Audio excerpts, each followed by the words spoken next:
Also, Darin, do you see a conflict between science, religion, and spirituality? And we've seen that modern science always dismisses the existence of God. Like it never really believes about God being the doer or, the consciousness doing or managing our life or running our life. Right. What do you have to say about that? So I would like to say, first and foremost, I don't think there's any conflict between the three. Right? I don't see any conflict between science, religion, and spirituality. I see that they're all talking about the same thing, just in very different ways. Right? So they all have their own context, their own ways of talking about things, right? Science, we see, addresses consciousness. It considers it a potential. It has not ignored it. It has not denied it. It sees consciousness as real. But its question is, with the nature of consciousness with Max Planck. But we can say that science is focused on discovery, the discovery of consciousness, right? And figuring out its nature, which is Right. unable to do so far. And then we have religion, right? Which is focused on, how to conduct yourself, how to be in this world, right? A set of rules, as we were talking Yes. about before. Yes. Right? So religion is more about the adoption of consciousness. Right? Taking consciousness, adopting it to our everyday lives. Yeah, like compassion, empathy, Right. non-violence, Right. just how to live. Like the Correctly in principles, the following human life. principles and ethics. Yeah. Right? And then when we go into spirituality is when consciousness is actually facilitated in our lives, when it's actually, evolved. It's the expression of it. When higher consciousness is expressed, right? Lower levels and higher levels, that's the expression of it. Wow. So it's just discovery, adoption, and expression. So they all talk about different, parts and aspects of consciousness, and they have their own context for it. But what I like to say, what's missing with science is the nature of God, is the origin of God, is that God is the facilitator, God is the one, Yes. involved in all of this. And then religion, however, is also missing something. Religion is missing consciousness.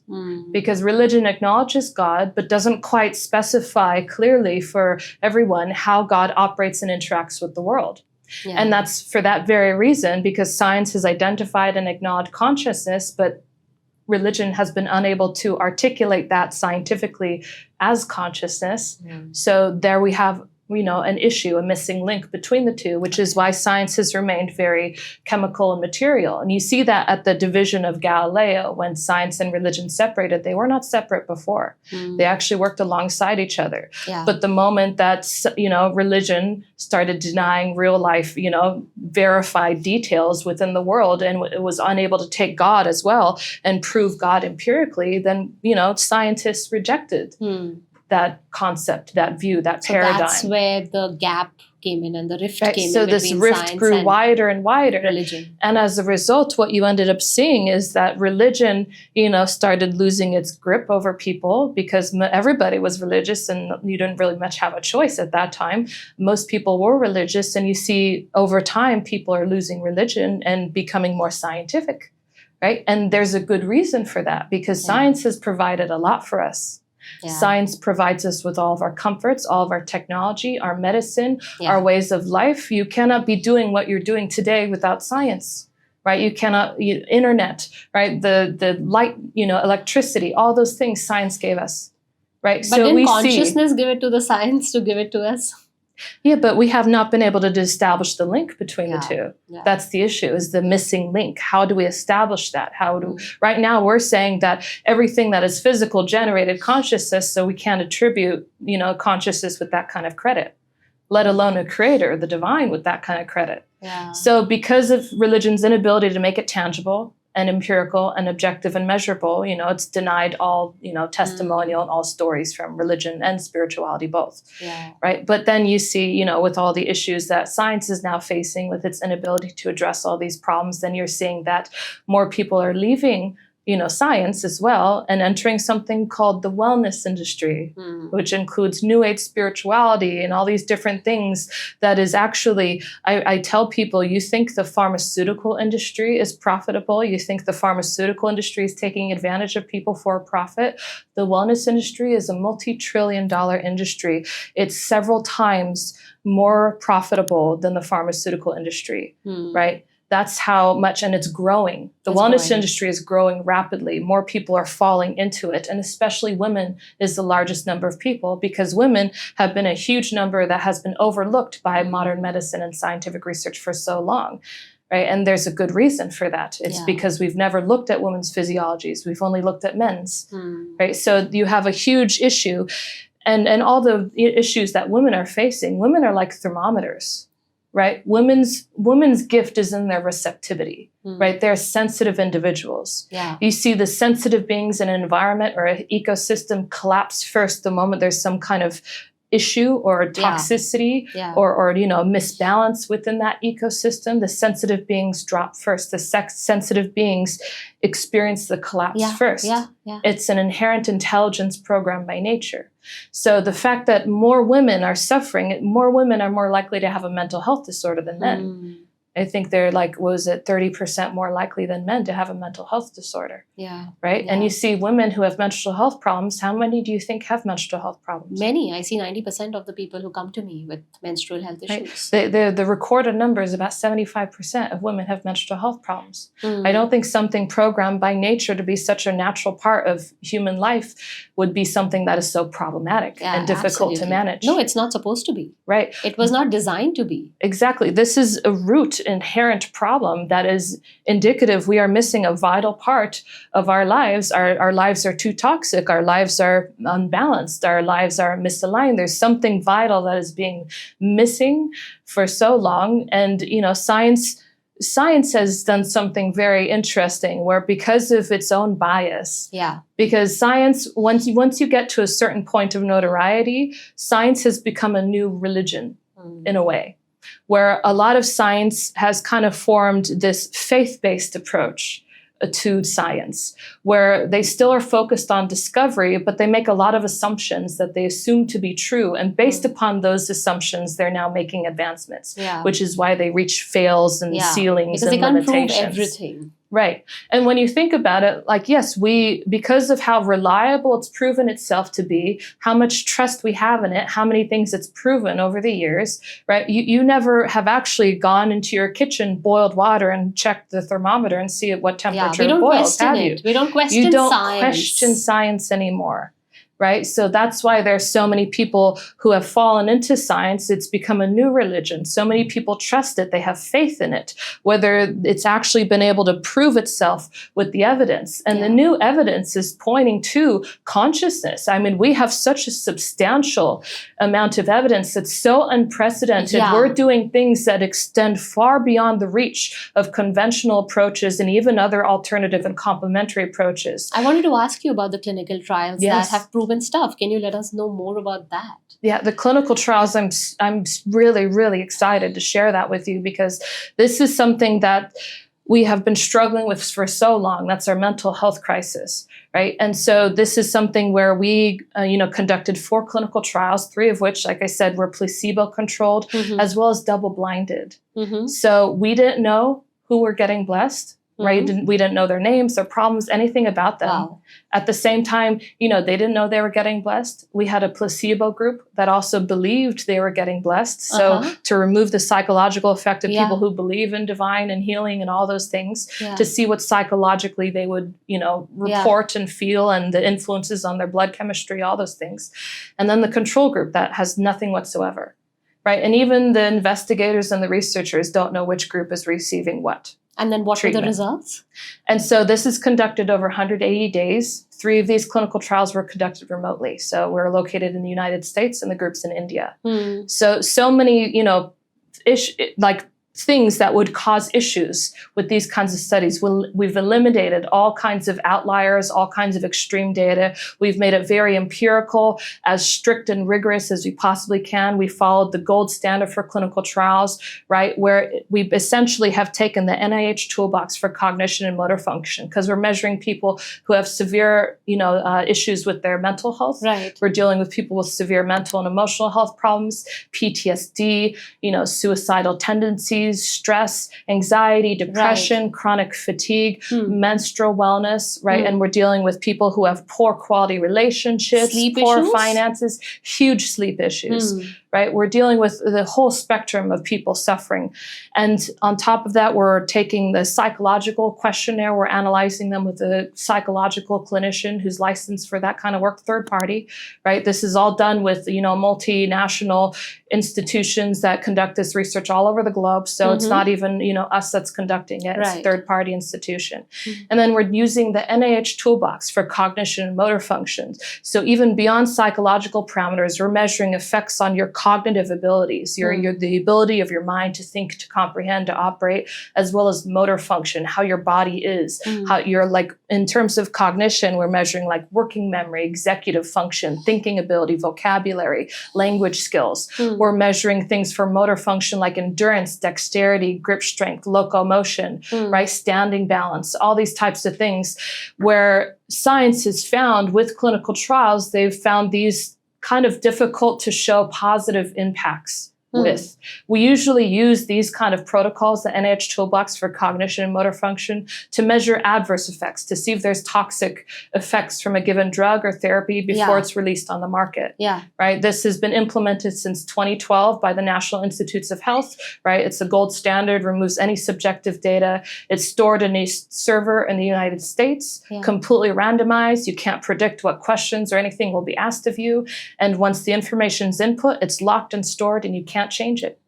So completely legitimate, right? Using the most strictest protocols we can. Wow. Eliminating psychological data, all of that. And what we found, right? Where science has found, the incapability, only adverse effects, we found nearly 100% improvement in every single tested parameter of the NIH toolbox for cognition and motor function. And what about the placebo group? Negligible by comparison. Wow. Negligible. Wow. That's amazing. It's huge difference.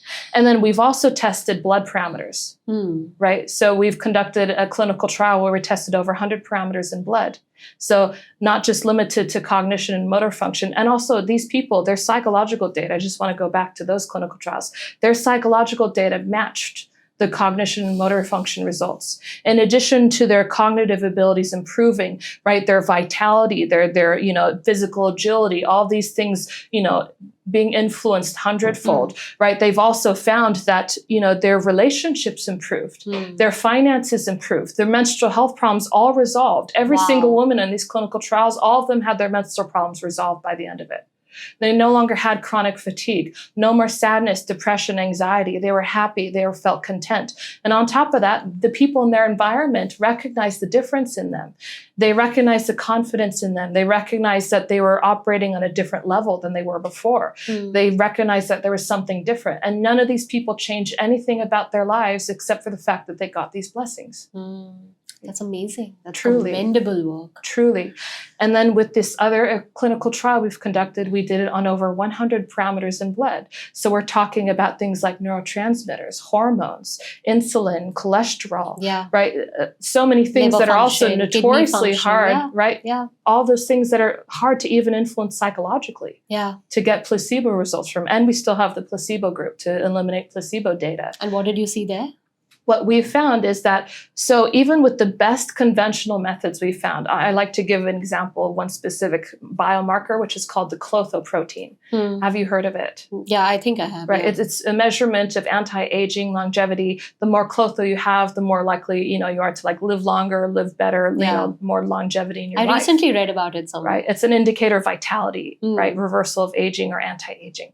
And so the more Klotho, the better. Yeah. Right. And with all the best methodologies we have, all the best drugs, therapies, modalities, everything we've tried in clinical trials, we've been unable to replicate data that shows more than marginal results. Marginal. A few percentage points. We've seen nearly 685% improvement in the Klotho protein. That's uninfluenceable by placebo data. No influence. Oxytocin and dopamine and serotonin, these kinds of neurotransmitters, oxytocin, I believe it was over 400% improvement, or hundreds of percentages of improvement in all these parameters. This is impossible outside of directly, intravenously administering these kinds of neurotransmitters directly into your blood. Neurotransmitters, right, that scientists don't want to touch, there's a neurotransmitter called acetylcholine, right? With black widow spiders, they bite you, they release acetylcholine into your bloodstream, and that, can lead to paralysis and death. Right? So there are certain things that science is afraid of touching, or you need such a precise and specific amount to have, positive beneficial impacts. And we've seen huge magnitudes of increases to such degrees where it affects their cognition, their motor function, their mental health in ways they feel well, they feel happy, they feel content, peaceful, their minds are still. We're measuring mental restlessness, ADD, ADHD. They found that their minds are calm, their thoughts are less, right? They're operating on a new level of existence, and it's all reflected in their blood work. And we're measuring things that, scientists have used, like severe biologic therapies to help reduce kinds of inflammation, that we have seen the same reductions without those severe biologic therapies. These are things where when people are like suffering from a severe form of cancer or autoimmune disorder, right, where they found, other treatments and other paths, difficult to manage or control, they introduce these kinds of therapies because they change immune pathways within the body. But it results in huge risks, huge detriment to your health in many ways. We've seen this without the risks. Right? Huge reductions in inflammation, huge reductions in, these biomarkers that indicate high levels of inflammation within the body. That's amazing. Right? And there's nothing. We've seen huge improvements in hormone regulation. There's nothing that can completely activate and regulate the entire endocrine system. You can introduce some hormones to your body. You can alter, specific pathways and things like that. There's nothing that will completely regulate your entire endocrine system. We've seen that with these blessings, that it regulates the entire endocrine system, where everything, hormones return to balance. The body is guided by this kind of intelligence that just tells the body what to do.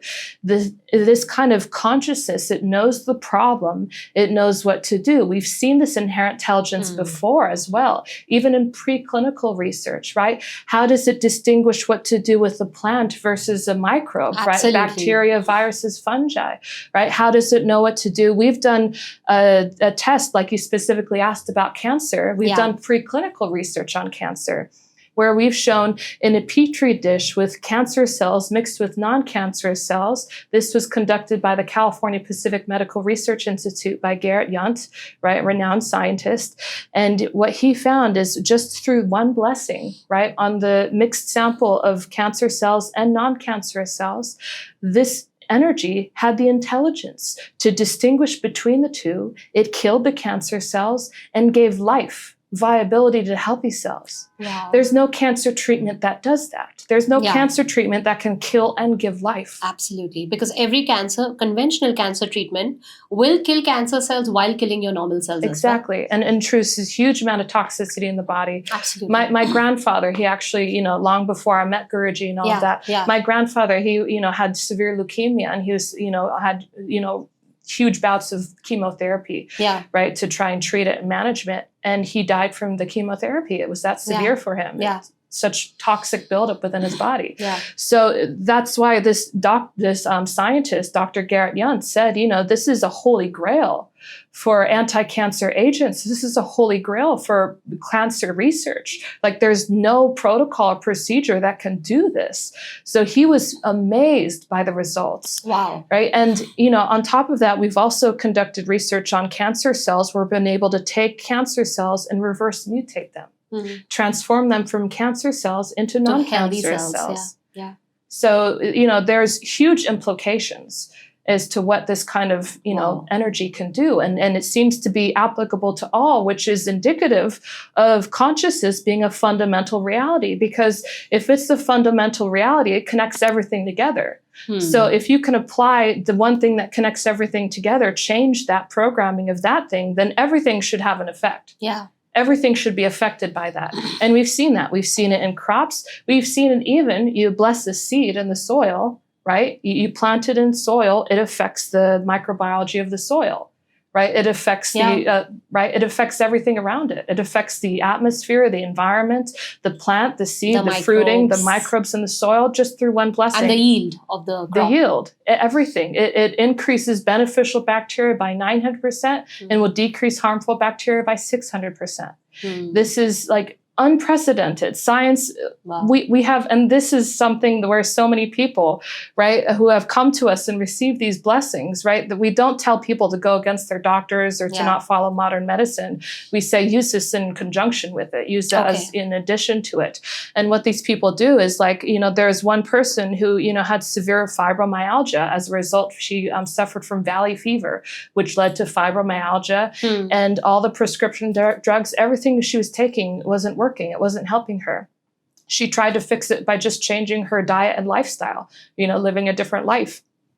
That hardly had any impact on her. Just through the blessing, left her completely asymptomatic. She had no experience of the symptoms of her fibromyalgia after the blessing. And what I'm trying to understand is that you don't need to be religious or spiritual or believe in God also for this, or have a certain belief system for the process of blessing. Even if you're unaware of this, or you have absolutely no belief in God, say you're an atheist like a lot of young people are today, right, the blessing still works for you. The blessing still works. If you think about it, like, we've had over 4,000 experiments, non-living materials. Yeah. Metals, ceramics, polymers, chemicals. How many of those have a belief system? How many of them have faith? No. And you get to plants and animals, and you get to, seeds, and, we get to vegetation, fruits and nuts and bacteria, viruses. None of these things have a belief system or faith either. Yeah. They still receive the same amount of potency, the same outcome, the same unprecedented results. Amazing. My personal assistant that I said before, right? She didn't believe in God, right? After this blessing, this transformation happened to her. It affirmed her faith in the divine. Absolutely. That's so amazing. Yeah. Okay, Dahryn, I want to ask you before I close that what is the biggest illusion that we humans are living in today? And what is the biggest purpose or the highest purpose of this human life? I would say the biggest illusion, right, is the fact that, consciousness is generated by the mind. Okay. That the mind, the body, that there's something that we can do at the level of the mind or the body that can influence consciousness. Okay. Right? All of this comes from God. God is the producer of consciousness. It's like Albert Einstein had a famous quote where he said, nothing can be solved from the same level of consciousness that created it. Yeah. That's a scientific principle. Yeah. It's a principle in neuroscience, which says when the brain is orderly, only then are our thoughts orderly. And when our thoughts are orderly, our actions are orderly. So everything works in a specific order. Everything works. Energy flows from, a higher dimension to a lower dimension, never the reverse. So all of these things, come from this myth, this illusion, right? That there's something at the level of the mind that if we just work hard enough, if we think hard enough, we can change our habits, we can change our behaviors. And we all know that they're so hard to change. And the moment that we do change them, we fall back to old habits and behaviors, right? There are so many myths in regards to this that are perpetuated by wellness, by life coaches, by spiritual gurus, by so many people out there that have no tangible proof the moment you put it in a laboratory, unfortunately. And all of the ones that have been done with very inconsequential and trivial parameters with small groups of people that do not prove anything scientifically for science to say this is real. So that is the greatest myth that we live in, is what affects consciousness and how consciousness is the true cause of our reality. It's the programmer of our existence that regulates, governs us. It gives us quality of life. It gives life. It is life for all of us. I always talk about God. I mean, I think God and consciousness is the same, that He's that electricity that flows through all of us and we are the bulbs. Right. And the minute the electricity is cut, the bulb cannot operate on its own. So He's the giver of everything, basically. Absolutely. Of life. I love to use an example, oxygen, because oxygen, right, you can't see it, right? We've been able to measure it scientifically. It's real, right? But you can't really see it. It's not something that's really tangible that we can really say, okay, oxygen's there. But you feel the effects of it in your life, right? So when you have the appropriate amount of oxygen, right, you're thinking clear, right? Everything's good. You feel good, right? When you have no oxygen, low levels of oxygen, you suffer a condition called hypoxia, right? You start to suffer from, poor mental clarity, inability to make decisions, right? Then you start to experience issues issues with your health deteriorates, your systems start to fail, Fail. right? Your emotions, mood swings, chronic habits and behaviors. And then you start to see that reflected in your relationships, right? Yeah. And then you start to see, you start to perform poorly in your job and in life in general, right? And when you don't know the oxygen is the cause of that, right? You'll blame everything else. Yes. You'll blame lifestyle, you'll blame diet, you'll blame relationships, you'll try tricks and techniques, and maybe, eating better makes you feel better in an oxygen deprived environment, but not to the point where the issue is resolved when you simply introduce oxygen. So consciousness is the oxygen. Consciousness is the oxygen, that invisible force it highlights how important, how imperative, how mandatory, how essential it is. This is a life-giving force for all of us. Yes. If we ignore this vital aspect of our lives, you have no life. And what's the purpose of our human life? So the purpose of life is consciousness organizes and evolves us all towards one purpose, right? And that is ultimate freedom, or we can say enlightenment. Yeah. That's what all of us are moving towards. We're already on that path. So that, in our lives, as we see us move in that direction, we see us move towards greater vitality, right? Enlightenment, right? Good outcome from spiritual growth and progress. It's something you experience as a real outcome. It's measurable, right? It's not something that's fantasy or within the mind or psychological. So you experience the effects of consciousness and growth as good vitality. That's the purpose of life, is to be happy, is to be free. All of these are free states of being. Good vitality, good health, right? Recognizing, our paths and opportunities around us, good prosperity, good relationship. These all, encompass a freer state of life, a freer state of being. So I encourage everybody for that path is to find your destiny. You're supported when you're on your path to your destiny. Yeah. So find your strengths, your weaknesses, right? The things that you like, you don't like, follow the path that fulfills you the most. Absolutely. Then you're living your destiny, and then, eventually evolve yourself, evolve your consciousness towards enlightenment. Awesome. That was lovely. Sure. Coming to our next and the last bit of the episode is our rapid fire round, where I'm going to ask you some questions and you have to keep it fun and rapid. Okay. All right. Tea, coffee, or just energy? Oh, that's a good one. I love coffee. Okay. Just energy, but coffee is so good though. I love the taste of it. One word that describes your current energy? On fire right now. That's nice. Sunrise or sunset? Both. Both. One daily ritual you never skip? I mean, my worship to the divine. A mantra you love? I don't do mantras. Okay. If divine energy had a color, what would it be? Just light. Light. Absolute light. Pure light. What instantly raises your vibration? Evolving your consciousness. What's your comfort food? Ooh, pasta. Okay. One song that instantly lifts your mood? Oh, there's a song by Krishna Das called By Your Grace. I love that song. Lovely. What does fun mean to an enlightened being? To see other people suffer less, to see other people enjoy their lives, to be happy. That's fun. Amazing. Thank you so much, Dahryn. It was an absolute pleasure talking to you, and I've really learned and clarified so many concepts about consciousness and spirituality by talking to you, and I'm sure the audience is also going to enjoy what you've shared with them. So thank you so much for sharing your light with us on this episode. Thank you. I appreciate my time here. Thank you, Neha. Thank you. Thank you so much.